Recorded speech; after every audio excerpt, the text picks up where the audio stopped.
early on, you gotta balance on a small scale. So what I was able to do was balance money on a small scale first.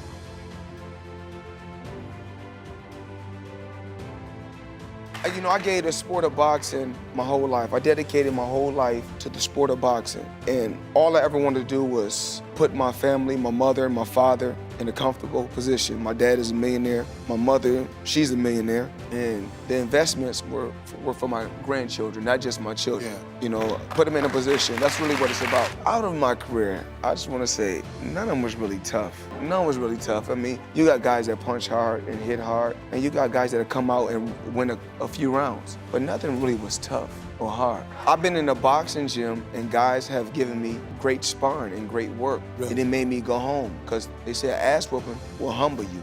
And if a guy give me great work in the boxing gym, I go home and say, you gotta tighten up, champ. You gotta get it together, champ. And then sometimes I go home and say, is this for me? Yeah, I mean, if somebody give me some good work, if I go to the gym slacking, which I shouldn't go to the gym slacking, but I'm only human. I make mistakes, but I strive every day to be a perfectionist. And we all know God only made one thing perfect, and that's my boxing record. If success is something that you genuinely want to achieve and you honestly want to go out there and get, then you need to make sure that you are improving your life in the best ways possible. Because you want to improve your life to make sure that you're doing the best thing that you can do every single day. You want to improve upon every little thing that you can to make sure that you're doing better than you were the day before. Now, it's going to be hard. There's going to be long times of period where you don't see any improvement, but you need to keep striving and keep pushing to improve those little things, because one day it's all going to click and you're going to look back and discover that all that time and energy and all that knowledge that you learned is all worth it, and it's going to be incredibly useful to you down the line. But it might not show how helpful and how potent it can be in the moment. But it's all about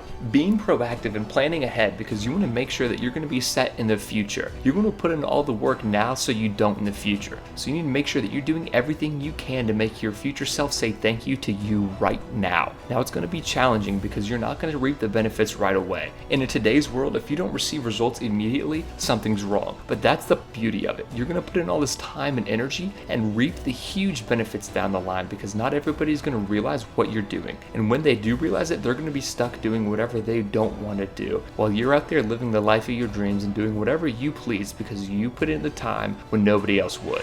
You have to have a certain charisma about yourself, a certain look about yourself, that pay-per-view attraction, that pay-per-view look. I know, because I was a young kid and I had that same look. Certain fighters, Oscar De La Hoya, he had the look. Sugar Ray Leonard had the look. Mike Tyson had the look. Certain fighters have that look and that charisma about them to become pay-per-view stars. And if anybody know about who can become a pay-per-view star, you're talking to the king of pay-per-view. You know, you have to realize, we did so many record-breaking numbers, we don't no longer call it pay-per-view, we call it May-per-view. I never focus on anything but the guy that's in front of me. Because when it comes down to it, I always said this for many, many years, the fans cannot fight for you. And one thing I know I can do, I can fight. So the fans, when they shout, scream, I don't worry about nothing. You know, keep my composure and stick to the game plan. Constantly keep coming ahead, pushing him back. You know, when he first come out for the first 20 seconds of the round, when he go back to his corner and he sit down, I said when he come out, he gonna come out for 30 seconds and fight hard. And then he gonna break. And once he break, that's when I'm gonna shoot a hard shot to the body, hit him with a hard shot up top, and keep pushing him back.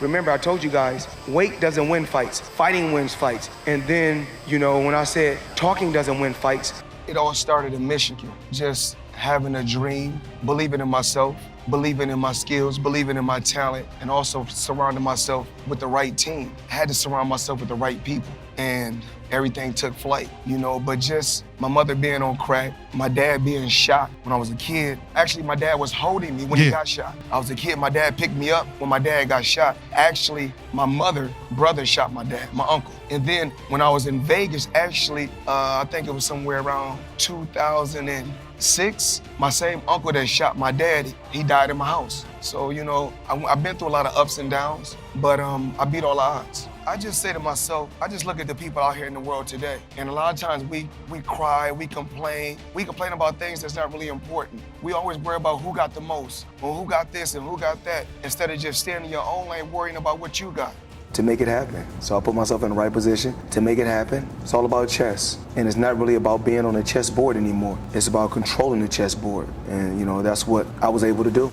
I knew what to post on social media, and I know, some cool people in some cool places to make certain calls, to make this big event happen. Actually, I asked for the fight. I think it was kind of mutual. I think I wanted to fight. Pretty sure he wanted to fight. I don't think in the beginning Dana White thought the fight could happen, but we're here now. I always say this, racism still exists. Even though I have a diverse staff, racism still exists. You take Floyd Mayweather, flamboyant, flashy, outgoing, outspoken. You know what they say? He's cocky, he's arrogant, he's unappreciative. But then we take Conor McGregor, takes my whole blueprint. He's in the MMA, takes my whole blueprint, and they praise him. Whereas, I can't knock him. I think he done a hell of a job. Thank you all so much for watching this video. If you haven't already, please go ahead and like the video, go ahead and subscribe to the channel if you're new, and let us know what you thought down in the comments section down below.